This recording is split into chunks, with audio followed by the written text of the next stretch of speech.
Whispered melodies and tales में आपका स्वागत है और मैं हूं आपका दोस्त और इस चैनल का सूत्रधार देवव्रत मजूमदार। चलिए कहानी शुरू करते हैं। प्यार, धोखा, साजिश और रिश्ते। सतनाम करता पुरख निरपार निर्वैर अकाल मूरत अजूनी सैभं गुर प्रसाद। जप आद सच जुगाद सच है भी सच, नानक हुसी भी सच। अध्याय 6 अंतिम सच। देवजीत ने रूपाली का वह चेहरा, उसका वह रूप अपने मन और जहन में बिठा लिया था। वो भीतर ही भीतर हिल चुका था। उसने खुद को संभाला और धीरे धीरे पिंड वाले जायके रेस्तरां में पहुंच गया। अभी कुछ ही वेटर वहां पहुंचे थे। सरबजीत सबको समझा रही थीं कि आज के स्पेशल डिश में क्या क्या बनाना है और कैसे बनाना है। अमृतसर की सबसे खास बात यह थी कि यहां आने वाले ज्यादातर सैलानी सुबह सवेरे स्वर्ण मंदिर में माथा टेकते और वहां के लंगर में प्रसाद ग्रहण करते। दिन भर वो वॉर हीरोज मेमोरियल जैसे स्थल घूमते और फिर शाम को अटारी बॉर्डर का रोमांचक नजारा देखने के बाद होटल लौटते। इसके बाद शुरू होता था अमृतसर के स्ट्रीट फूड का मजा और फिर प्रसिद्ध रेस्टोरेंट्स में रात्रि भोज। पिंड वाले जायके भी उन्हीं मशहूर जगहों में एक था जहां लोग खासतौर पर अमृतसरी चिकन मसाला और अमृतसरी फ्राइड चिकन के लिए घंटों इंतजार करने को तैयार रहते। पतझड़ और शीत ऋतु यानी अक्टूबर से मार्च के महीनों में अमृतसर में पर्यटकों की संख्या सबसे ज्यादा रहती। हालांकि साल भर आवाजाही बनी रहती थी, लेकिन इन महीनों में भीड़ बहुत होती थी और इनमें विदेशी पर्यटक भी बड़ी संख्या में आते। इन्हीं भीड़ भरे महीनों में पिंड वाले जायके में काम बहुत बढ़ जाता था। इस भीड़ को संभालने में सरबजीत और देवजीत दोपहर से लेकर रात 12 बजे तक लगातार लगे रहते और रात 9 बजे के बाद सरबजीत के पति सुखविंदर भाटिया भी आकर मदद करते थे। देवजीत की बहन और जीजा ने उसे कभी अकेला महसूस नहीं होने दिया था, लेकिन इस बार शादी के बाद सीजन के आखिरी महीने में देवजीत ने पहली बार रेस्तरां और बहन को छोड़कर सिर्फ रूपाली की जिद की वजह से मुंबई जाने का निर्णय लिया था। लेकिन आज जो हुआ उसके बाद देवजीत अंदर से टूट गया था। जब वह रेस्तरां में दाखिल हुआ तो किसी से नजर मिलाने की हिम्मत नहीं हो रही थी। उसे लग रहा था कि सारे कर्मचारी आज के उस कांड को लेकर उसे ही देख रहे हैं, उसी पर हंस रहे हैं। अगर कोई कर्मचारी आपस में भी हंसता तो देवजीत को लगता कि वो उसी पर हंस रहा है। वह शर्म और आत्मग्लानि से भर गया था। वह चुपचाप रेस्तरां के एक कोने में रखी मेज पर जाकर बैठ गया और चारों ओर निगाह दौड़ाई। सभी कर्मचारी रोज की तरह मुस्कुराते हुए आते जाते उसे देखते रहे, लेकिन आज उसे लग रहा था कि वे मुस्कानें भी तंज से भरी हैं, जैसे सब आज दोपहर हुई घटना को जान गए हों। इसी बीच एक सफाई कर्मी महिला जो फर्श पोंछ रही थी, उसकी मेज के पास से गुजरी और मुस्कुराते हुए उसे देख लिया। देवजीत का माथा गर्म हो गया। उसने उस महिला को बुलाकर डांट दिया कि वेख रही हो, अज तो पहला तुसी मैनू कदे वेख्या नहीं, ते मुस्कुराना बंद करो, अपना कम करो। मैं तुहानू मुस्कुराण दी तनख्वाह नहीं दिंदा, जाओ अपना कम करो। यह कहकर देवजीत वापस अपनी गंभीर मुद्रा में लौट आया। असल में यह देवजीत का स्वभाव नहीं था। वह हमेशा सबसे हंसकर प्यार से बात करता था। छोटी छोटी गलतियों पर भी वह कर्मचारियों को प्रेम से समझाता था, पर आज का उसका व्यवहार ही कुछ और था। वह महिला रोने लगी और आंसू बहाते हुए अपना काम करती रही। देवजीत को अपने व्यवहार पर शर्म आई। वह खुद उस महिला के पास गया और नरम स्वर में बोला, मैनू माफ कर देओ, मैं जरा बिजी सी। मैं तुहानू नहीं डांट रही सी, किसे होर दा गुस्सा तुहाड़े उत्ते निकल गया, तुसी रो नहीं। उसके इस बदले लहजे में पछतावे की पीड़ा साफ झलक रही थी। आज उसके दिल में कहीं कुछ बिखर गया था और वह बिखराव अब धीरे धीरे उसके चेहरे और स्वभाव पर भी उतर आया था। देवजीत की मानसिक स्थिति को भांपते हुए सरबजीत चुपचाप उसके पास आई और उसके पास वाली कुर्सी पर बैठ गई। फिर उसने बड़े स्नेह और अपनापन भरे लहजे में कहा, ਵੀਰਾ ਜਾ ਜ਼ਰਾ ਘੁੰਮ ਕੇ ਆ ਜਾ। ਇੱਥੇ ਬੈਠੇਗਾ ਤਾਂ ਤੇਰਾ ਗੁੱਸਾ ਹੋਰ ਵਧੂਗਾ। ਪਿੰਡ ਵਾਲੇ ਜਾਇਕੇ ਇਹ ਸਾਰੇ ਇੱਕ ਪਰਿਵਾਰ ਦਾ ਹਿੱਸਾ ਨੇ ਤੇ ਉਹ ਜਾਣਦੇ ਨੇ ਕਿ ਤੂੰ ਕੈਸਾ ਬੰਦਾ ਹੈ। ਤੂੰ ਉਹਨਾਂ ਲਈ ਬੌਸ ਨਹੀਂ, ਇੱਕ ਵੱਡਾ ਭਰਾ ਹੈ। ਉਹ ਇਹ ਵੀ ਜਾਣਦੇ ਨੇ ਕਿ ਤੂੰ ਕਦੇ ਵੀ ਉਹ ਨਹੀਂ ਕਰ ਸਕਦਾ ਜੋ ਭਾਬੀ ਰੂਪਾਲੀ ਦਿਖਾਉਣ ਦੀ ਕੋਸ਼ਿਸ਼ ਕਰ ਰਹੀ ਸੀ। ਉਹ ਤੈਨੂੰ ਨੀਵਾ ਦਿਖਾਉਣ ਲਈ ਸਿਰਫ ਨਾਟਕ ਕਰ ਰਹੀ ਸੀ। ਜਦੋਂ ਵੀ ਅਜਿਹਾ ਹੋਵੇ ਤੂੰ ਬਿਨਾਂ ਕੁਝ ਬੋਲੇ ਚੁੱਪਚਾਪ ਬਾਹਰ ਚਲਾ ਜਾਇਆ ਕਰ ਤੇ ਬਾਅਦ ਚ ਘਰ ਆ ਜਾਇਆ ਕਰ ਤਾਂ ਜੋ ਕੋਈ ਲੜਾਈ ਨਾ ਹੋਵੇ। आज ਦੇ ਨਾਟਕ ਤੋਂ ਇਹ ਸਾਫ਼ ਹੋ ਗਿਆ ਸੀ ਕਿ ਰੂਪਾਲੀ ਤੈਨੂੰ ਭੜਕਾਉਣ ਦੀ ਕੋਸ਼ਿਸ਼ ਕਰ ਰਹੀ ਸੀ ਤਾਂ ਕਿ ਤੂੰ ਉਸਨੂੰ ਮਾਰੇ। समझा? सरबजीत की बातों में एक बहन का दर्द भी था और समझदारी भी। उसने धीरे से देवजीत के कंधे पर हाथ रखा, मानो कह रही हो, मैं सब समझती हूं और मैं तेरे साथ हूं। देवजीत उसकी आंखों में देख रहा था और पहली बार उसे लगा उसके जीवन में कोई है जो उसे बिना बोले ही समझ जाता है। देवजीत सरबजीत की बात मानते हुए एक छोटे बच्चे की तरह चुपचाप घर से बाहर निकल गया। कुछ देर अमृतसर की सड़कों पर भटकते हुए जब सूरज ढलने लगा तो वह पहुंच गया रंजीत एवेन्यू में स्थित द लिक्विड रूम, एक ऐसा क्लब जहां अमृतसर के युवाओं का जमावड़ा रहता था। हालांकि अमृतसर में देवजीत को लगभग सभी जानते थे, खासकर क्लब्स, पब्स और रेस्टोरेंट चलाने वाले लोग। लेकिन ये बात भी सच थी कि देवजीत कभी किसी और के क्लब में नहीं गया था। उसे अपने ही रेस्टोरेंट से फुर्सत नहीं मिलती थी। इसलिए जब वो पहली बार किसी क्लब के अंदर दिखा तो वहां के वेटर और मैनेजर चौंक गए। वेटर तुरंत उसके पास आया और बोला, वीर जी, आज किसी को दिखाने लाए हो क्लब? मैं हरजीत को बुला देता हूं, आप बैठो। हरजीत, जो कभी पिंड वाले जायके में एक आम बारटेंडर और कॉकटेल मेकर था, देवजीत का शागिर्द रह चुका था। पर उसकी कुछ आदतें और चाल चलन ऐसे थे कि देवजीत और सरबजीत दोनों को शर्मिंदगी उठानी पड़ी थी। जवान खून और बुरी संगत ने हरजीत को भटकाया और नशे की लत उसे गलत रास्तों पर ले गई।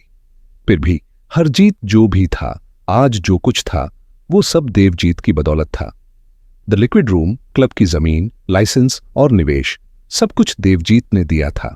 हरजीत तो इतना वफादार था कि देवजीत के लिए जान दे भी सकता था और ले भी सकता था। देवजीत ने मैनेजर से पूछा, हरजीत आजकल कब आता है क्लब में? मैनेजर थोड़ा घबराया और बोला, वीर जी, कभी भी आ जाता है, आप कहें तो अभी बुला दूं? देवजीत ने कहा, अगर रात 8 बजे तक ना आए तो बुलाना।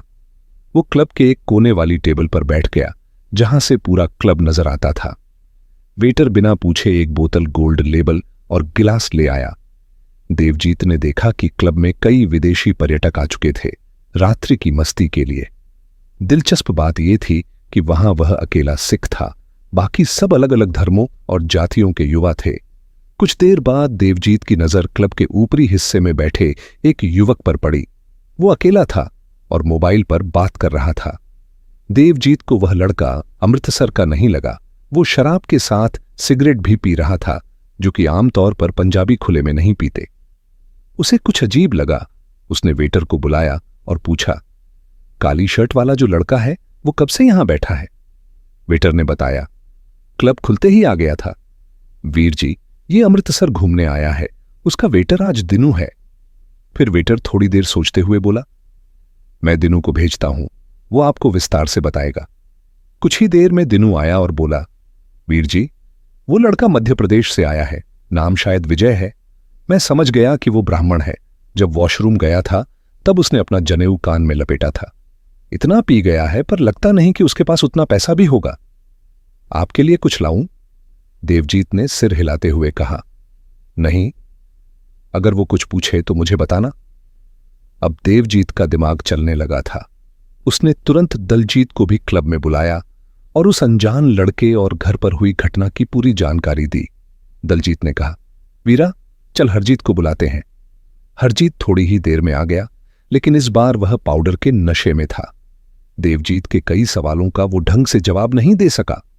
लेकिन जब देवजीत ने उससे क्लब के सीटीवी का एक्सेस मांगा तो हरजीत ने चुपचाप मोबाइल में ऐप डाउनलोड कर दोनों, देवजीत और दलजीत, को लॉगिन देकर एक्सेस दे दिया।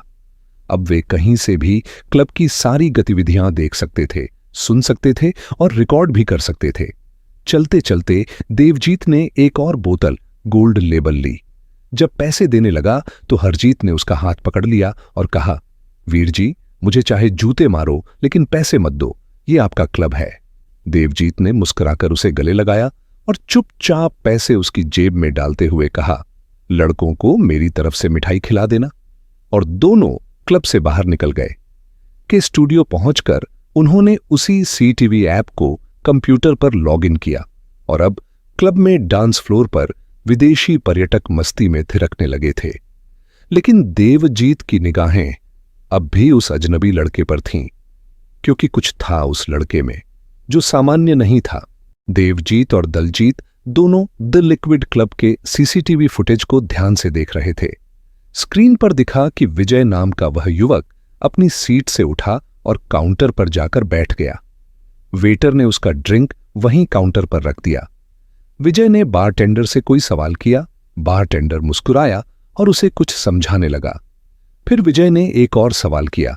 इस बार बारटेंडर ने हाथ के इशारों से जवाब दिया। बात पूरी होते ही विजय ने एक 100 की गड्डी निकालते हुए कुछ कहा और फिर बाथरूम की ओर बढ़ गया। लेकिन बाथरूम के अंदर और बाहर भीड़ थी, इसलिए वह वापस मुड़ा और काउंटर के सामने से गुजरता हुआ क्लब की छत की ओर देखने लगा, जैसे पूरे क्लब का निरीक्षण कर रहा हो। वह एक कोना भी नहीं छोड़ रहा था जहां CCTV न हो। अचानक उसने एक और मोबाइल जेब से निकाला और अंधेरे कोने में छिपते हुए किसी का कॉल सुनने लगा। फिर उसने दूसरा फोन निकाला और उसमें से एक नंबर डायल कर बात करने लगा। यह दृश्य दलजीत की नजर में खटक गया। विजय जब कॉल खत्म कर वापस काउंटर पर आया तो कैशियर ने उसे बिल दिखाया। विजय ने एक और 100 की गड्डी निकाली, उसमें से 40 नोट कैशियर को दिए और 10 नोट वेटर दिनू को थमाकर बाहर निकल गया। देवजीत ने तुरंत बाहर का CCTV ऑन करवाया और बोला, ये विजय मिश्रा कोई साधारण आदमी नहीं लगता, चलो एक बार फिर क्लब चलते हैं। दोनों पैदल ही क्लब की ओर चल पड़े, क्योंकि वह क्लब दलजीत के स्टूडियो की पिछली गली में ही था। कुछ कदम चलकर वे एक दुकान और ऑफिस के बीच से होते हुए क्लब के सामने पहुंच गए। तब तक विजय थोड़ी दूर जा चुका था, लेकिन देवजीत ने उसे देख लिया। वो सीधे बारटेंडर के पास गया और पूछा, अभी जो लड़का काली शर्ट में काउंटर पर बैठा था वो क्या पूछ रहा था? बारटेंडर ने हैरानी से देवजीत को देखा, जैसे सोच रहा हो, वीर जी को कैसे पता चला? वह बोला, वीर जी, वो लड़का आज ही आया है। वो आप दोनों यानी आपको और हरजीत भाई को पहचानता है। मैंने उसे बता दिया कि ये क्लब भी एक तरह से आपका ही है। फिर वो पूछने लगा कि आपका रेस्टोरेंट कहाँ है, कैसे पहुंचा जाए। इतना सुनकर देवजीत बाहर आया और दलजीत से बोला, यारा तू अब घर चला जा, रात हो रही है। मैं भी रेस्टोरेंट जाता हूं, सरबजीत अकेली संभाल रही होगी। वह रेस्टोरेंट के लिए रवाना हो गया। देवजीत के रेस्टोरेंट में कभी CCTV नहीं था। उसे कभी किसी पर निगरानी रखने की जरूरत ही महसूस नहीं हुई थी। लेकिन आज उसे लग रहा था कि जब द लिक्विड क्लब जैसे क्लब में इतनी निगरानी हो सकती है तो उसके रेस्टोरेंट में भी होनी चाहिए। रेस्टोरेंट में भारी भीड़ थी और सरबजीत अकेले सब कुछ संभाल रही थी। देवजीत भी रसोई में चला गया, खाना बनाने में लग गया, लेकिन विजय का चेहरा अब भी उसके दिमाग में घूम रहा था। क्लब में जब वह कोने की टेबल पर बैठा था तब भी विजय चुपचाप उसे देख रहा था, जैसे पहचान चुका हो। विजय उसे क्यों लगातार देख रहा था और किसी को मोबाइल पर उसके बारे में क्यों बता रहा था? इन सब सवालों के बीच देवजीत का मन खाना बनाने में नहीं लगा। वह बाहर डाइनिंग एरिया में आ गया। रेस्टोरेंट में उसका एक खास कोना था जहां बैठकर वह पूरे रेस्टोरेंट पर नजर रख सकता था और उस कोने के अंधेरे में कोई उसे नहीं देख सकता था। उसी समय उसने देखा कि दरबान हवेली के बरामदे में गया और एक लड़के को बुलाकर अंदर की टेबल पर बैठा दिया। वो विजय ही था। अब भी वह मोबाइल में व्यस्त था। देवजीत ने मन में सोचा, शायद ये कोई पर्यटक है, अमृतसर घूमने आया होगा। पहले गुरुद्वारे गया, फिर क्लब और अब बारटेंडर से पूछकर रेस्टोरेंट आ गया होगा। उसने विजय को दिमाग से हटाने की कोशिश की और सरबजीत से कहा, बहुत थका महसूस कर रहा हूं, आज ज्यादा पी ली है, कमरे में जा रहा हूं सोने। जब वो कमरे में पहुंचा तो देखा रूपाली वहां नहीं थी। उसने सोचा शायद वो छत पर बात कर रही होगी और वो बिस्तर पर लेटते ही गहरी नींद में डूब गया। देवजीत ने जैसे ही अपना हाथ रूपाली की ओर बढ़ाया, उसे महसूस हुआ कि वह आज भी बिस्तर पर नहीं थी। पहले उसे लगा शायद वह रेस्तरां में होगी, लेकिन आज वहां भी नहीं थी।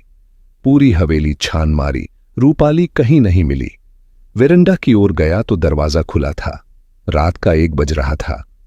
अमृतसर की सड़कों पर इस समय कुछ नशे में धुत लोग ही घूमते हैं, और जिस जगह देवजीत की हवेली थी वो माल रोड और कटरा जयमल सिंह जैसी जगहों के पास थी, जहां अक्सर रात में लड़कियों के साथ छेड़छाड़ की खबरें मिलती थीं। चिंता में डूबा देवजीत अकेले ही कटरा जयमल सिंह मार्केट की ओर बढ़ा।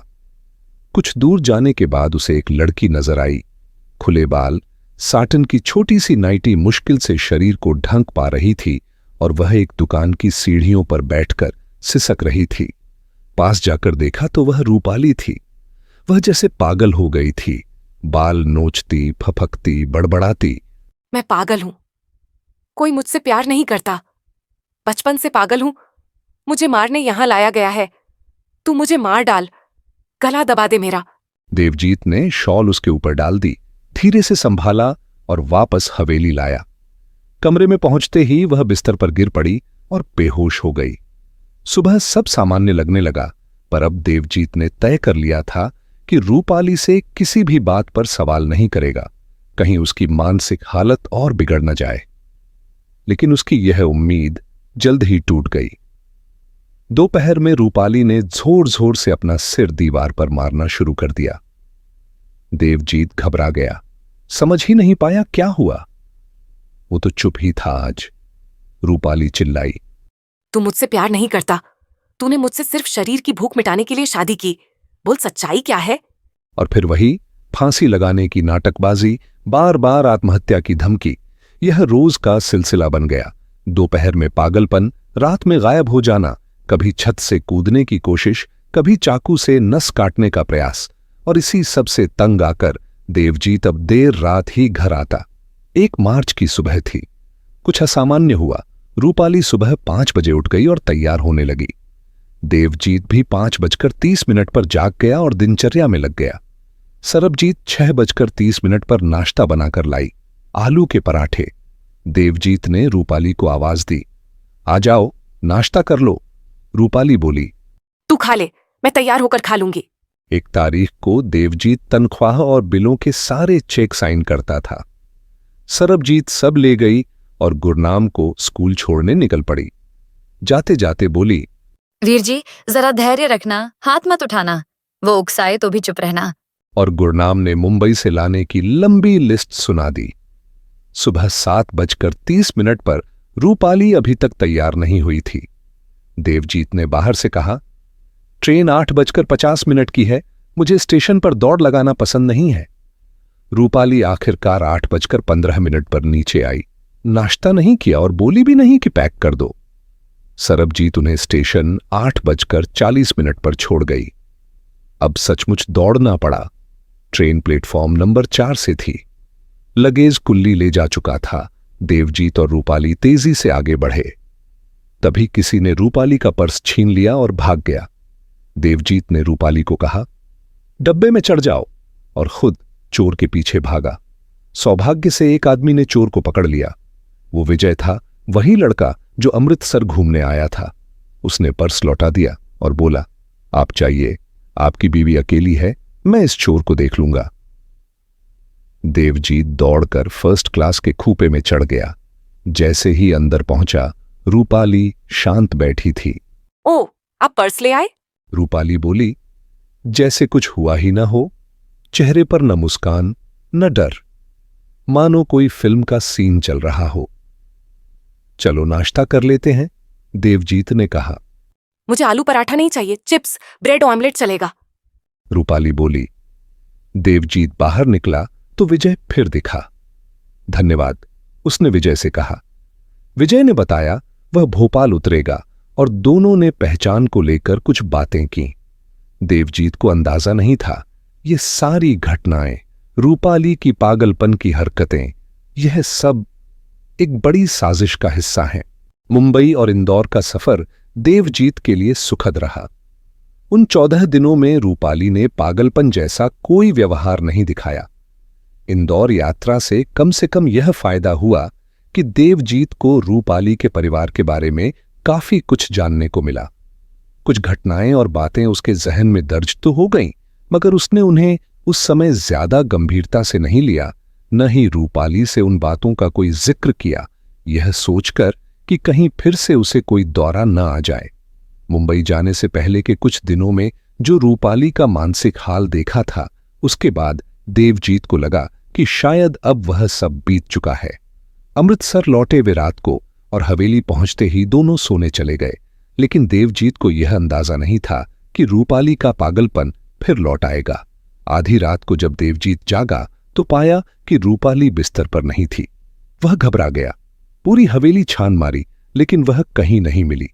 आखिर जब वह छत पर गया तो एक कोने में वही जानी पहचानी रुलाई वाली हालत में रूपाली बैठी मिली।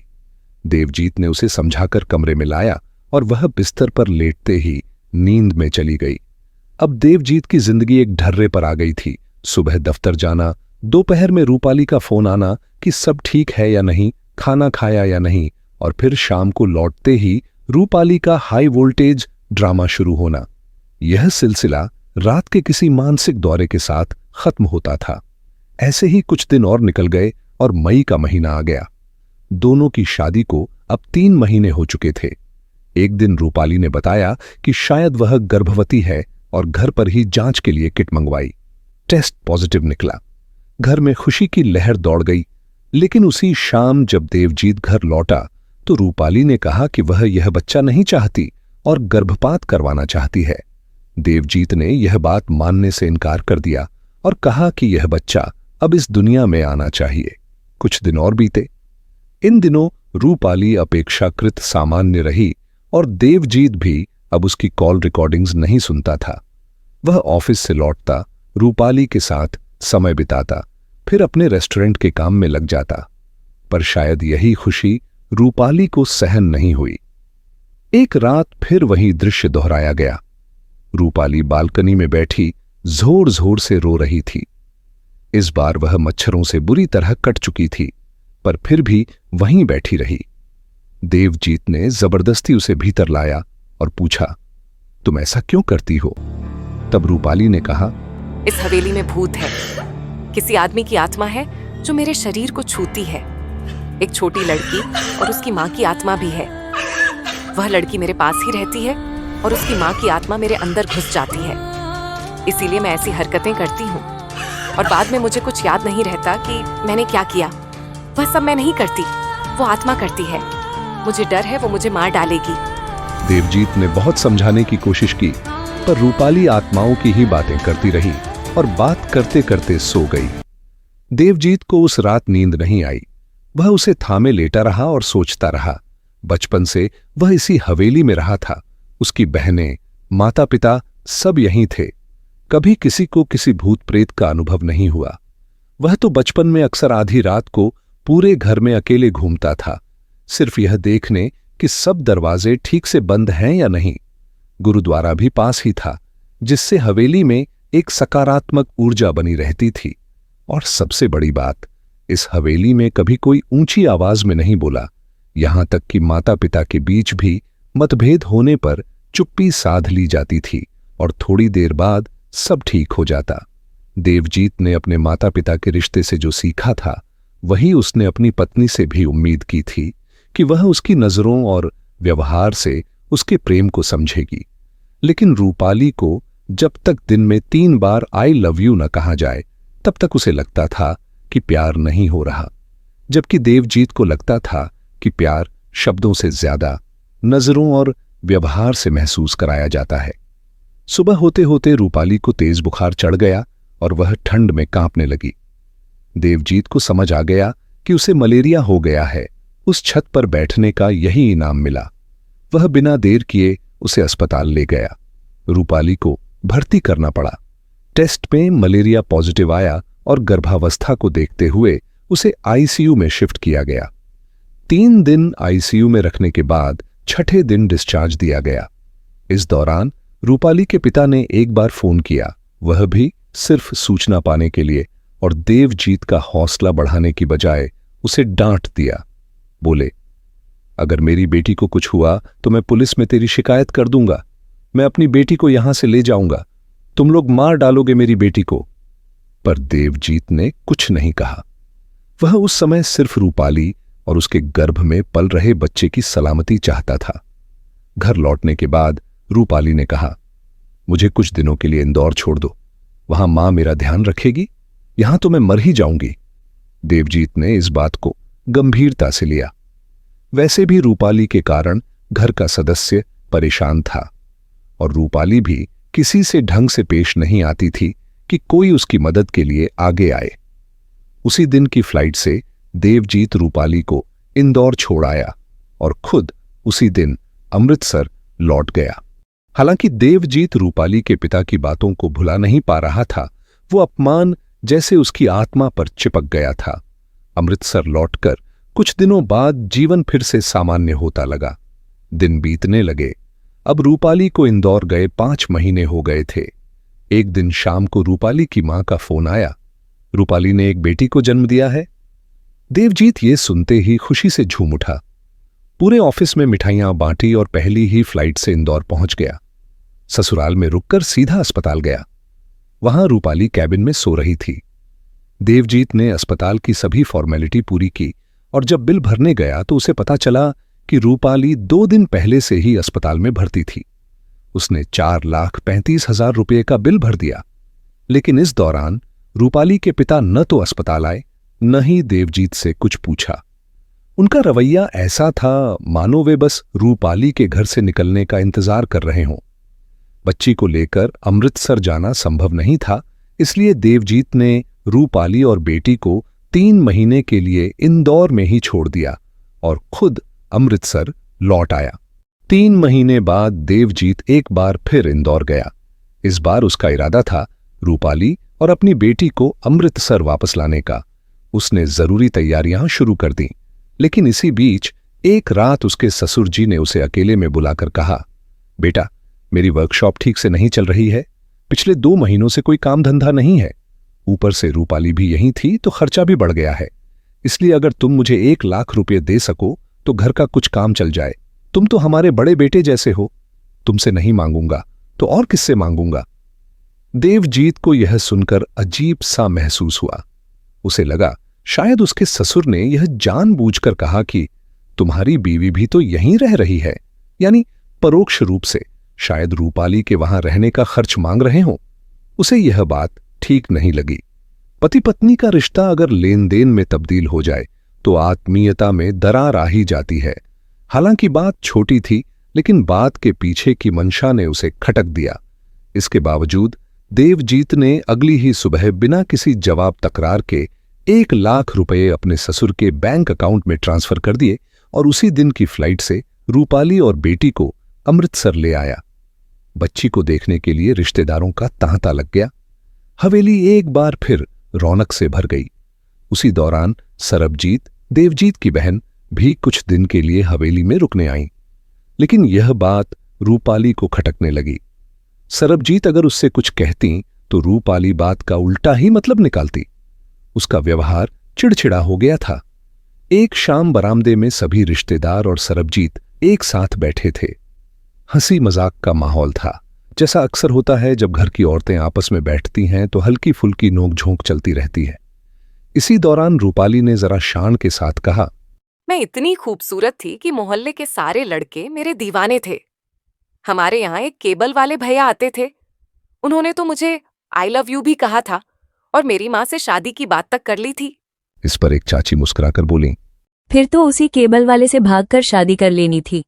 और इसी मजाक को सरबजीत ने आगे बढ़ाते हुए हंसते हुए कहा, तो फिर भाई हमारे वीर जी के लिए दूसरी लड़की ढूंढ लेते।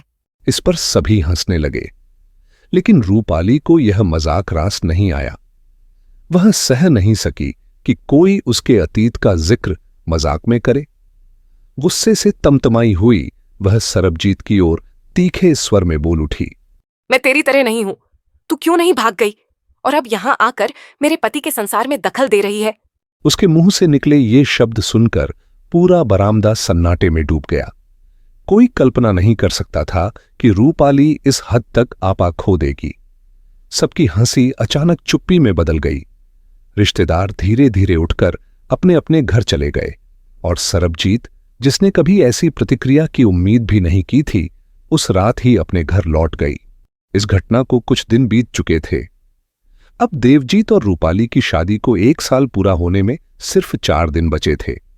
उनकी बेटी का जन्म शादी के 8 महीने बाद ही हो गया था, यानी शादी 4 फरवरी को हुई थी और बेटी 23 अक्टूबर को जन्मी थी।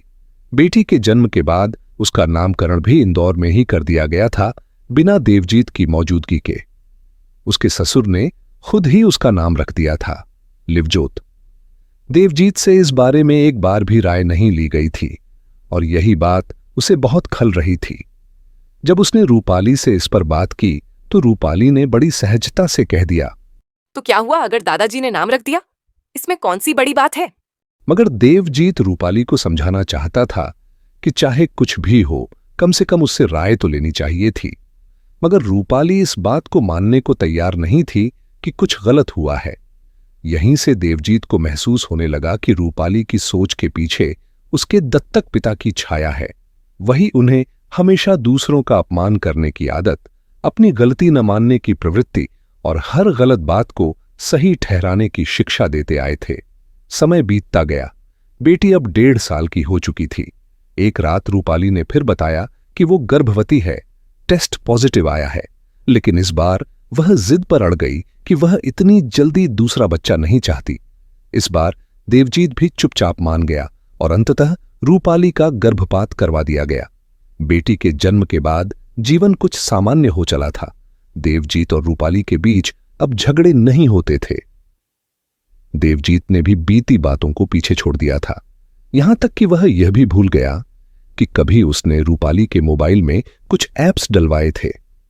वह यह तक भूल गया कि रूपाली के अतीत और उसके संबंधों से जुड़ी कुछ बातें अभी भी अधूरी थीं। लेकिन यह शांति ज्यादा दिनों तक नहीं टिकी। एक शाम देवजीत को उसके पुराने मित्र नितिन जैन ने अपने ऑफिस बुलाया। नितिन की सीए फर्म ही देवजीत के रेस्टोरेंट के पूरे खातों की देखरेख करती थी। नितिन ने देवजीत को कुछ गड़बड़ियों के बारे में बताया, कहां-कहां से पैसे या मुनाफे की चोरी हो रही थी और उसे कैसे रोका जा सकता है। उन्हीं बातों में एक महत्वपूर्ण बात थी, रेस्टोरेंट के घर के लैंडलाइन फोन का बिल, जो पिछले 1 साल से कभी 40,000 तो कभी 20,000 आता रहा था, लेकिन किसी ने इस पर ध्यान ही नहीं दिया। नितिन ने समझाया कि यह खर्चा असामान्य है और इसे रोका जा सकता है। देवजीत तुरंत घर लौटा और रेस्टोरेंट में बैठकर सोचने लगा। उसके कर्मचारी पिछले 10 सालों से उसके साथ थे। जब मोबाइल फोन नहीं थे तब भी किसी ने लैंडलाइन का निजी उपयोग नहीं किया था। वह लैंडलाइन तो बस इसीलिए था क्योंकि उससे जुड़ी कुछ पुरानी यादें थीं, वरना आज के समय में उसकी जरूरत ही नहीं थी। रेस्टोरेंट का मैनेजर हर दस्तावेज को फाइलों में सहेज कर रखने की आदत रखता था। देवजीत ने उससे पिछले 1 साल के लैंडलाइन के सारे बिल मंगवाए। उन दिनों लैंडलाइन पर डिटेल्ड बिल आते थे, कौन से नंबर पर, कितने समय के लिए और किस वक्त कॉल हुई, सारी जानकारी होती थी। देवजीत ने मैनेजर और 2 वेटरों को एक काम सौंपा, वो उन सभी बिलों की जांच करें और उन नंबरों को चिह्नित करें जिन पर सबसे अधिक समय तक बातें हुईं। सिर्फ 2 घंटे में उन्होंने काम पूरा कर लिया और बिल्स के साथ एक पर्ची बनाकर देवजीत को सौंप दी। उस पर्ची पर 3 नंबर लिखे थे जिन पर रोज कई घंटे कॉल्स की गई थीं। देवजीत ने वो बिल मैनेजर को वापस दे दिए, मगर वो कागज का टुकड़ा अपने पास रख लिया और सीधे दलजीत के स्टूडियो जा पहुंचा। दलजीत उस वक्त स्टूडियो बंद कर घर जाने ही वाला था। देवजीत ने उससे कहा, आज शायद तुझे थोड़ी देर रुकना पड़ेगा, प्रीतो को बोल देना तू देर से आएगा। देवजीत ने वह कागज जिसमें नंबर लिखे थे दलजीत को दिया और कहा, जरा देखना ये नंबर किनके हैं। दलजीत ने उन 3 नंबरों को रूपाली के फोन बुक में ढूंढा। नंबर मिल गए। एक नंबर था दिल के डॉक्टर, दूसरा था डॉक्टर प्रियंका और तीसरा था कल्पेश का।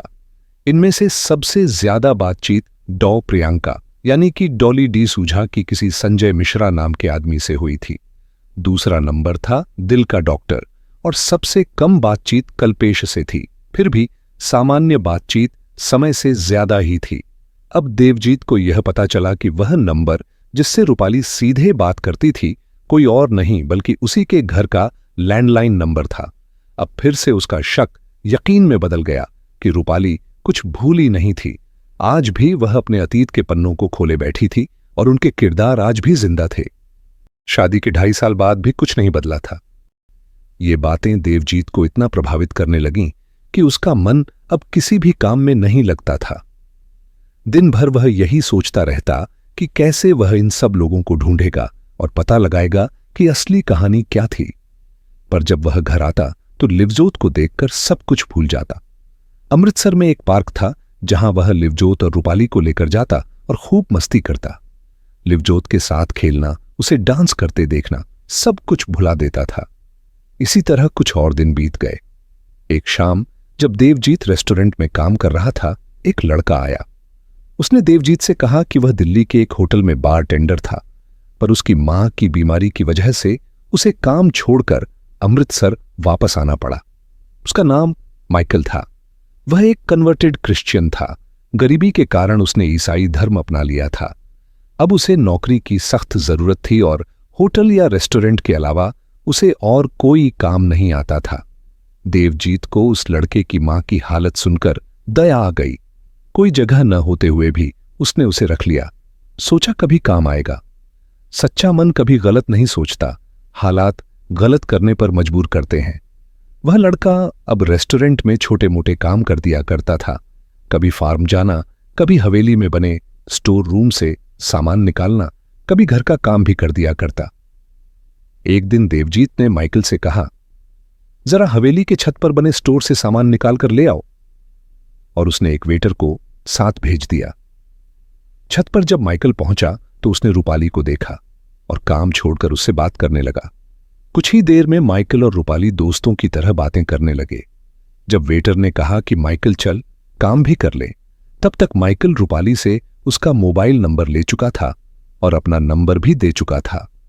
उस रात रूपाली माइकल की बातों में डूबी रही। उसने लिवजोत को सुला दिया और माइकल के नंबर पर फोन किया।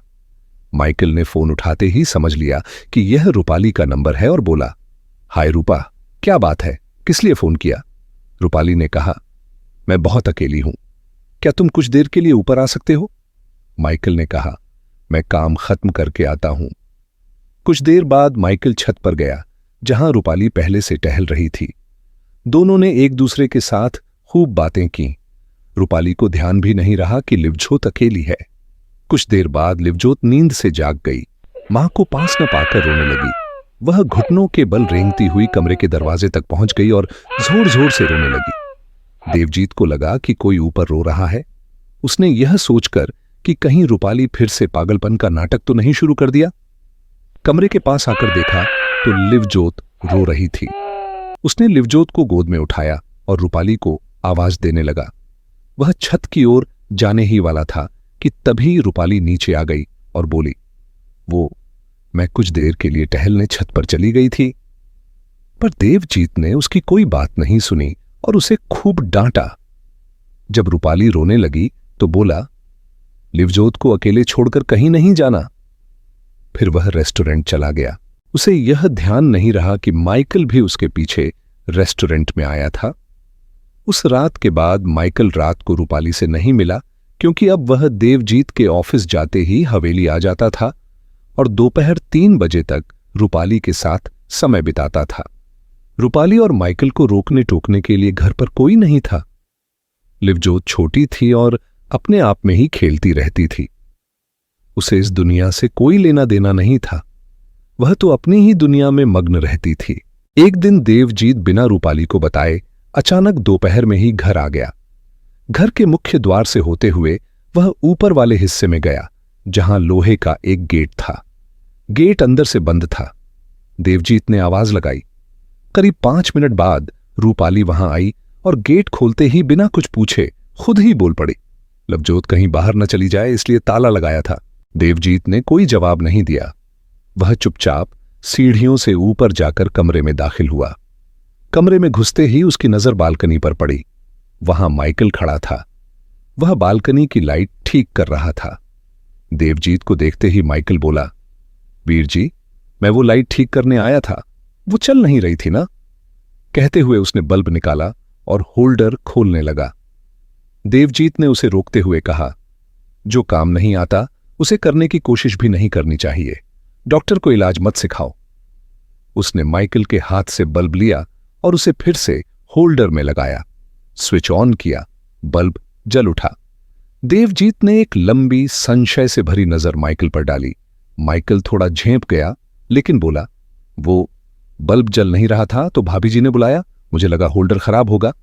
देवजीत ने कोई जवाब नहीं दिया, बस गुस्से से उसे देखा। माइकल ने नजरें नहीं मिलाईं और चुपचाप वहां से चला गया। रूपाली को लगा, अब शायद देवजीत कुछ पूछेगा, शायद सवाल करेगा कि ये लड़का यहां क्यों आया था, कमरे में क्या कर रहा था। पर देवजीत ने कुछ नहीं कहा। वह चुपचाप लवजोत के पास गया और उससे खेलने लगा। थोड़ी देर बाद रूपाली ने हिम्मत करके पूछा, क्या मैं चाय बना लाऊं?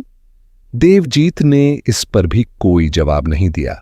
वह बस उठकर बाथरूम गया, फ्रेश हुआ और फिर बिना कुछ कहे घर से बाहर निकल गया।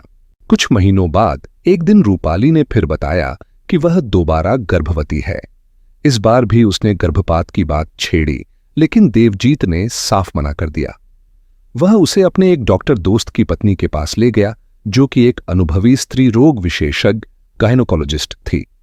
डॉक्टर ने जांच के बाद बताया कि रूपाली को गर्भ ठहरे 3 महीने हो चुके हैं और खास बात यह कि उसके गर्भ में जुड़वां बच्चे हैं।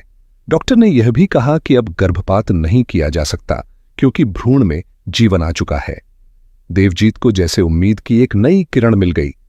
उसने डीएनए जांच करवाई और रिपोर्ट में बच्चे उसी के निकले। डॉक्टर, जो उसका करीबी दोस्त भी था, ने ये राज भी खोल दिया कि जुड़वां लड़के हैं। यह जानकर देवजीत बेहद खुश हुआ। उसने रूपाली का खूब ध्यान रखना शुरू कर दिया। न सिर्फ भावनात्मक रूप से, बल्कि घर में 2 औरतें भी काम पर रख दीं ताकि रूपाली को कभी अकेलापन महसूस न हो। धीरे धीरे रूपाली भी अब गर्भपात की बात नहीं करती थी।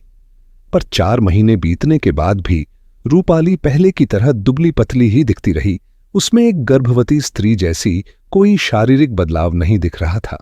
एक शाम जब देवजीत घर लौटा, उसने ध्यान से देखा और रूपाली से पूछा, तुम्हारा पेट अभी तक इतना सपाट क्यों है? इस समय तक तो थोड़ा उभरा होना चाहिए था ना? रूपाली चुप रही। देवजीत को कुछ अजीब सा लगा। उसने दोबारा पूछा, लेकिन इस बार भी कोई जवाब नहीं मिला। अब की बार देवजीत की आवाज थोड़ी तीखी हो गई। मैं पूछ रहा हूं, ऐसा क्यों है? तब जाकर रूपाली ने बहुत ठंडे स्वर में कहा, बच्चा मैंने गिरवा दिया है और अब कॉपर्टी लगवा ली है ताकि तुम्हें कोई परेशानी ना हो। देवजीत जैसे पत्थर का हो गया। उसके पैरों तले जमीन खिसक गई। वह बस गुस्से से रूपाली को घूरता रहा। क्षण भर को तो उसका मन हुआ कि वह उसका गला ही घोंट दे, पर खुद पर काबू पाते हुए वह बिना कुछ कहे घर से निकल गया। वह सीधा शहर के मशहूर क्लब द लिक्विड रूम गया। वहां उसने हरजीत को 2 लाख रुपए पकड़ाते हुए कहा, मुझे तेरी भाभी रूपाली का पूरा इतिहास चाहिए और उस माइकल नाम के लड़के को उसके किए की सजा। हरजीत ने रुपये लौटा दिए और बोला, वीर जी, मैं इतना भी गिरा हुआ नहीं हूं कि आपसे पैसे लूं। जिसने आपको दुख दिया है उसे न सिर्फ मैं बल्कि ऊपर वाला भी सजा देगा। ये मेरा वादा है। अब देवजीत के दिल और दिमाग में बस एक ही जुनून था, माइकल को मिटा देना। उसकी आंखों में अब किसी भी तरह की रहम बाकी नहीं बची थी। वो चाहता था कि रूपाली ने जो भी पाप किए हैं उसकी हर सजा उसे मिले, और जो भी उसमें शामिल था, खास तौर पर वो लड़का माइकल, वो भी नहीं बचे। अब ये लड़ाई सिर्फ धोखे की नहीं रही, ये इंसाफ की लड़ाई बन चुकी थी। एक टूटे हुए इंसान का प्रतिशोध जो अब किसी भी कीमत पर अधूरा नहीं रहने वाला था।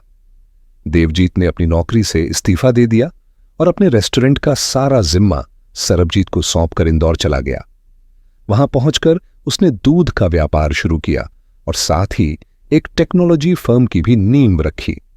उसकी कंपनी में टेलीकम्युनिकेशन से जुड़े कई प्रकार के तकनीकी प्रयोग किए जाते थे। एक शाम रूपाली ने देवजीत से कहा कि उसकी एक सहेली है जिसे प्रोग्रामिंग आती है और वह नौकरी ढूंढ रही है। क्या देवजीत उसकी कुछ मदद कर सकता है? देवजीत ने सहजता से पूछा। कौन है वो? रूपाली ने जवाब दिया, डॉली नाम है उसका। अब ऐसा लग रहा था जैसे रूपाली खुद ही अपने किसी पुराने रहस्य का सिरा खोलने वाली हो। देवजीत ने डॉली को अपनी कंपनी में नौकरी दे दी। कुछ ही दिनों बाद डॉली अपने भाई रॉड्रिक्स डिसूजा को भी देवजीत से मिलवाने ले आई। रॉड्रिक्स ने भी देवजीत की कंपनी में काम करना शुरू कर दिया। कहानी अब एक नए मोड़ की तरफ बढ़ रही थी, जहां पुराने चेहरों के पीछे छिपे राज धीरे धीरे सामने आने को थे। रूपाली ने कई बार देवजीत को यह समझाने की कोशिश की थी कि वह अब उसके साथ नहीं रहना चाहती, मगर देवजीत एक ऐसा इंसान था जो अंतिम पल तक, अपनी आखिरी सांस तक यह इंतजार कर सकता था कि रूपाली एक दिन खुद सामने आकर साफ साफ कहे, मैं तुम्हें छोड़कर जाना चाहती हूं। एक शाम की बात है। रूपाली ने कहा, मेरी एक सहेली है, वो उलझन में है। उसे समझ नहीं आ रहा कि अपने पति को कैसे बताए कि वह अपने पुराने प्यार के पास वापस जाना चाहती है। देवजीत समझ गया, ये कोई सहेली नहीं बल्कि खुद रूपाली है जो अपनी कहानी घुमाकर कह रही है। देवजीत ने शांत स्वर में कहा, मुझसे किसी ने कभी कहा था, अगर पत्नी हाथ छुड़ाकर जाना चाहे तो उसे रोकना नहीं चाहिए, क्योंकि हाथ छुड़ाने से बहुत पहले ही वो मन से जा चुकी होती है। तुम्हारी सहेली को चाहिए कि वह अपने पति से साफ साफ कह दे कि वह जाना चाहती है, और मुझे यकीन है उसका पति उसे जाने देगा। इसके कुछ दिन बाद रूपाली ने देवजीत से कहा कि वो घर पर न रहे क्योंकि उसके दोस्त आ रहे हैं। अब देवजीत को समझने में देर नहीं लगी। जब पत्नी यह कहे कि उसके दोस्तों को अच्छा नहीं लगेगा कि पति घर पर रहे, तो इसका मतलब होता है अब पति का वहां कोई स्थान नहीं बचा। फिर एक बार रूपाली ने बताया कि वह अपनी सहेलियों के साथ गोवा ट्रिप पर जा रही है। उसने देवजीत से अनुमति नहीं ली, बस सूचना दी। देवजीत ने स्टेशन छोड़ने की बात की तो रूपाली बोली, मेरी सहेलियों को अच्छा नहीं लगेगा। मगर रूपाली नहीं जानती थी कि देवजीत की और भी आंखें थीं, हरजीत की आंखें, जो हर पल उसकी परछाई बनकर उसका पीछा कर रही थीं। हरजीत ने गोवा ट्रिप की हर तस्वीर ली और देवजीत को भेज दी, लेकिन देवजीत शांत रहा। वो सिर्फ उस एक आखिरी पल का इंतजार कर रहा था, और वो पल आ ही गया। रूपाली के प्रेमी ने ही देवजीत की सुपारी दी थी। एक दिन जब देवजीत दूध के व्यवसाय के सिलसिले में रायपुर गया और वहां से बिलासपुर के लिए निकला, उसने अपनी टाटा सफारी स्टॉर्म से यात्रा की। लौटते वक्त रास्ते में एक लड़के ने लिफ्ट ली, लेकिन जैसे ही गाड़ी बिलासपुर पार कर हाईवे पर पहुंची, उस लड़के ने अचानक गाड़ी का हैंड ब्रेक खींच दिया और स्टीयरिंग घुमा दिया। गाड़ी सीधी खाई में जा गिरी। गिरते ही गाड़ी बुरी तरह टूट गई। कांच के टुकड़े उस लड़के के चेहरे में धंस गए। वो लड़का सोच रहा था कि समय रहते कूदकर जान बचा लेगा, मगर तकदीर ने उसे गिरने से नहीं रोका। गाड़ी जमीन से टकराई, पर चमत्कार ये था कि देवजीत बिना एक भी खरोंच के बाहर निकल आया। वो लड़का गंभीर रूप से घायल हो चुका था और तब उसने सारा सच उगल दिया। कैसे उसे सुपारी मिली, कैसे उसने देवजीत से दोस्ती का नाटक किया और गाड़ी में चढ़ गया। यही था वो आखिरी पल जब देवजीत के भीतर रूपाली के लिए जो कुछ भी बचा था वो दम तोड़ चुका था। अब वो चुपचाप इंदौर लौटा, कुछ नहीं कहा, और फिर हमेशा के लिए अमृतसर चला आया। कुछ समय बाद रूपाली ने कोर्ट में तलाक की अर्जी दी। कोर्ट ने कुछ रुपयों की भरण पोषण राशि तय करते हुए तलाक की डिग्री मंजूर कर दी। देवजीत के लिए वो रकम कोई मायने नहीं रखती थी। उसने हंसते हुए पैसा दे दिया। मगर इसके बाद न रूपाली और न उसके परिवार ने कभी लवजोत से मिलने की इजाजत दी, और सिर्फ 6 महीनों में ही रूपाली ने दूसरी शादी कर ली। अब देवजीत इंदौर को हमेशा के लिए छोड़ देना चाहता था, मगर उससे पहले वह एक अंतिम सच्चाई जानना चाहता था। वो गया रूपाली के ताऊजी के घर और शांत स्वर में कहा, अब मेरा आप लोगों से कोई रिश्ता नहीं है, मगर कुछ बातें हैं जिनकी मैं पुष्टि करना चाहता हूं। आपको डरने की कोई जरूरत नहीं है। अब कहानी की असली परतें खुलने वाली थीं। ये बहुत पुराने दिनों की बात है, जब मेरे पति कोलकाता से काम सीखकर इंदौर आए थे। इंदौर में एक सरदार जी के यहाँ वे नौकरी करते थे।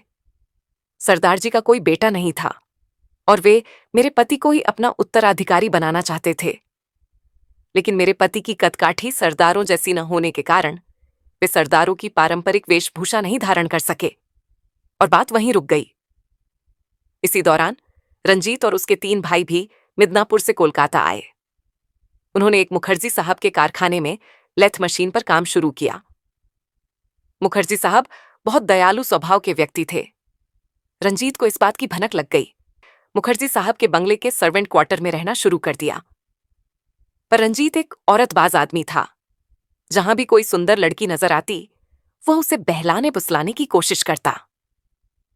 मुखर्जी साहब का एक ड्राइवर भी था, एक जवान, गोरा चिट्टा, सुशील सरदार युवक।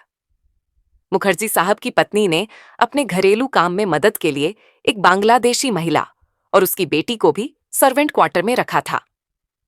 कुछ ही महीनों में वह बांग्लादेशी महिला बीमार पड़ गई और फिर एक दिन चल बसी। उसकी बेटी, जो उस समय सिर्फ 16 साल की थी, बिल्कुल अकेली रह गई। तब मुखर्जी साहब की पत्नी ने उस सरदार ड्राइवर और उस बांग्लादेशी लड़की की शादी करवा दी। लेकिन सरदार युवक को यह नहीं बताया गया कि वह लड़की एक मुसलमान है और उसका असली नाम शमीना बानो है। मुखर्जी साहब की पत्नी ने उसका नाम बदलकर शेफाली रख दिया। शादी के बाद सरदार और शेफाली 1 साल तक खुश रहे। फिर उनके घर एक बच्ची का जन्म हुआ, जिसका नाम रखा गया अनुरीत। बाहर से सब कुछ सामान्य लग रहा था, लेकिन शेफाली को एक गहरी मानसिक बीमारी थी, निम्फोमेनिया। आजकल इसे हाइपर सेक्सुअल डिसऑर्डर या कंपल्सिव सेक्सुअल बिहेवियर डिसऑर्डर कहा जाता है। ये एक मानसिक स्थिति होती है जिसमें व्यक्ति, खासकर महिलाएं, बार बार यौन संबंध बनाने की इच्छा रखती हैं, वो भी बिना किसी भावनात्मक जुड़ाव के। ये इच्छा इतनी प्रबल हो सकती है कि उनके सामाजिक और पारिवारिक जीवन पर असर पड़ने लगे। इसके प्रमुख लक्षण कुछ इस तरह होते हैं: यौन विचारों या कल्पनाओं का बार बार आना, जिससे सामान्य दिनचर्या बाधित होती है। बार बार यौन संबंध बनाने की तीव्र इच्छा, जिसे व्यक्ति नियंत्रित नहीं कर पाता। कई यौन साथियों के साथ असुरक्षित और भावनाहीन संबंध बनाना। हर बार अपराध बोध या शर्म महसूस करना, लेकिन फिर वही व्यवहार दोहराना। अजनबियों के साथ जोखिम भरे संबंध बनाना। शेफाली को भी यही समस्या थी। वह अक्सर घर से गायब हो जाती, किसी अजनबी के साथ दिखती और जब लौटती तो बहाने बना लेती। सरदार युवक, जो दिल से शरीफ और सच्चा था, कुछ कह नहीं पाता, लेकिन अंदर ही अंदर टूटता जा रहा था। एक दिन शेफाली की नजर रंजीत पर पड़ी, जब वो आंगन में नहा रहा था। उसकी निगाहों में एक अजीब आकर्षण था और शेफाली उसे अपने मोहजाल में फंसा बैठी। उधर रंजीत भी कब से शेफाली पर नजरें टिकाए बैठा था। शायद उसे भी उसी मौके का इंतजार था। कुछ ही समय बाद सिख ड्राइवर ने दोनों को रंगे हाथों पकड़ लिया। गुस्से से आग बबूला होकर उसने शेफाली को बुरी तरह पीटा। उसी रात शेफाली अपनी बेटी अनुरीत को लेकर रंजीत के साथ इंदौर भाग गई। इंदौर में रंजीत ने लोगों से कहा कि शेफाली उसकी मुंहबोली बहन है और उसका पति उस पर बहुत जुल्म करता था, इसीलिए उसने उसे इंदौर लाकर उसकी जान बचाई। इस तरह शेफाली रंजीत की बहन बनकर वहीं रहने लगी। लेकिन कहते हैं ना, इश्क और मर्ज छुपाए नहीं छुपते। जल्द ही शेफाली गर्भवती हो गई। जब घर में बात फैली और रंजीत से सवाल हुआ तो उसने सारी सच्चाई उगल दी। ये सुनकर उसका भाई अजीत बेहद नाराज हुआ और रंजीत को घर से बाहर निकाल दिया। लेकिन इसका असर सबसे ज्यादा पड़ा छोटी सी रूपाली पर। अपनी मां की ही तरह वो भी उस मानसिक स्थिति, हाइपर सेक्सुअल डिसऑर्डर, की शिकार हो गई। एक दिन वो सिख ड्राइवर, जो कोलकाता से था, इंदौर पहुंचा और शेफाली व अनुरीत को ढूंढ निकाला। उसने ये सारी सच्चाई उस सिख बुजुर्ग को बताई जिसने कभी अजीत को शरण दी थी। उस बुजुर्ग ने अजीत और रंजीत से कहा कि वे उसके घर और फैक्ट्री से निकल जाए। पर इंसान जब पाप के रास्ते पर होता है तो इंसानियत पीछे छूट जाती है। अजीत और रंजीत ने मिलकर उस नेक बुजुर्ग की हत्या कर दी और उसकी लाश एक नाले में फेंक दी। इसके बाद उन्होंने पूरी फैक्ट्री पर कब्जा कर लिया। रंजीत ने उस सिख ड्राइवर को वापस कोलकाता नहीं जाने दिया। उसे भी मारकर फैक्ट्री के फर्नेस में जला डाला। उसकी लाश कभी किसी को नहीं मिली। यही थी अनुरीत से रूपाली बनने की कहानी। एक ऐसा सच जो किसी को बताया नहीं गया। और हाँ, हम बंगाली हैं, ना कि सिख या पंजाबी। जब देवजीत ने ये पूरी कहानी सुनी तो उसने गहरा सांस लिया और उठते हुए कहा, आप लोगों ने सिर्फ एक नहीं, कई जिंदगियां बर्बाद कर दी। कुछ तो ऐसी थीं जो इस दुनिया में आई ही नहीं और कुछ को खिलने से पहले ही कुचल दिया गया। इस सब की सजा जरूर मिलेगी, चाहे आज नहीं पर इसी दुनिया में जरूर मिलेगी। उस दिन के बाद देवजीत हमेशा के लिए वहां से चला गया, फिर कभी पलटकर नहीं देखा। आज वो कनाडा में है, लेकिन हर रोज वो वाहे गुरु से एक ही दुआ करता है, मेरी बेटी लवजोत अपनी मां की तरह न हो। मैं रुद्रनाथ मुखर्जी जब इस कहानी को लिख रहा था तभी मुझे इससे जुड़ी कुछ चौंकाने वाली सच्चाइयों का पता चला। लवजोत की मौत एक हादसा नहीं थी, बल्कि एक साजिश थी। उसकी मां रूपाली और नानी ने मिलकर कोविड के समय उसे घर के स्विमिंग पूल में डुबोकर मार डाला था। बाहर की दुनिया को यही कहा गया कि लवजोत पानी में डूब गई थी।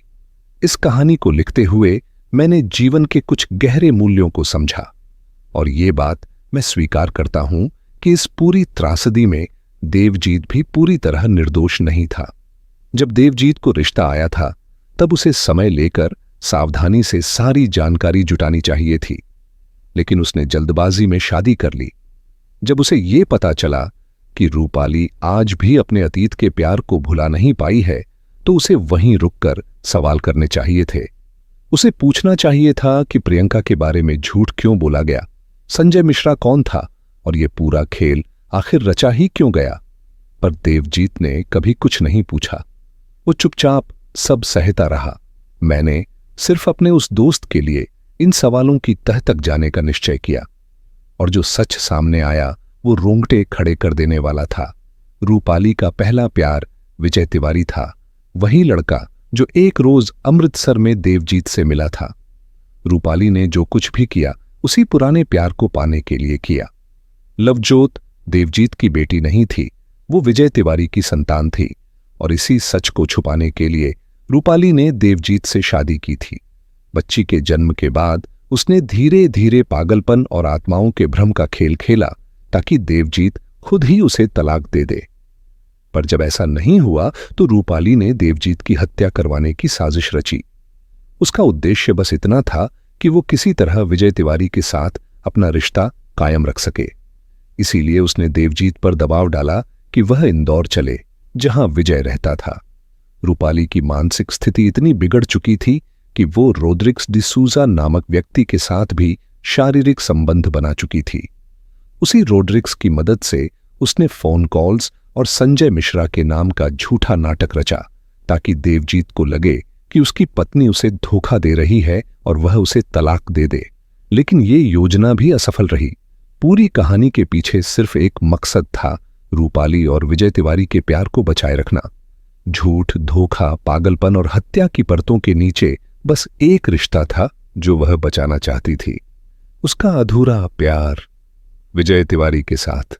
ऐसी मां और ऐसी पत्नी किसी को न मिले।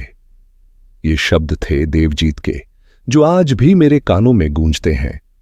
उस दिन जब हम दोनों कोर्ट के बाहर बैठे थे, उसने मुझे बताया, रूपाली ने आखिरी बार कोर्ट में जज के सामने सिर्फ एक बात कही थी, मैं अपने जीवन भर सच्चे प्यार को खोजती रहूंगी और जब तक वो नहीं मिलेगा मैं रुकूंगी नहीं। उसकी बात सुनकर मेरे मन में एक अजीब सी टीस उठी। कौन समझाए रूपाली जैसी औरत को कि सच्चा प्यार कोई खोजने की चीज नहीं होती, वो तो बस किसी की परवाह, भरोसा और समर्पण में छुपा होता है। उसे बाजार की चीज की तरह ढूंढा नहीं जाता, वो तो वक्त और हालात में धीरे धीरे निखरता है। पर रूपाली को न प्यार समझ आया, न रिश्ते की अहमियत और न ही किसी की भावना की कीमत। उसकी यही तलाश कभी खत्म नहीं हुई, क्योंकि वो जिसे खोज रही थी वो शायद उसके पास था ही नहीं और हो भी नहीं सकता था। देवजीत की आंखों में उस दिन जो थकावट और टूटन थी वो मैं कभी नहीं भूल पाऊंगा।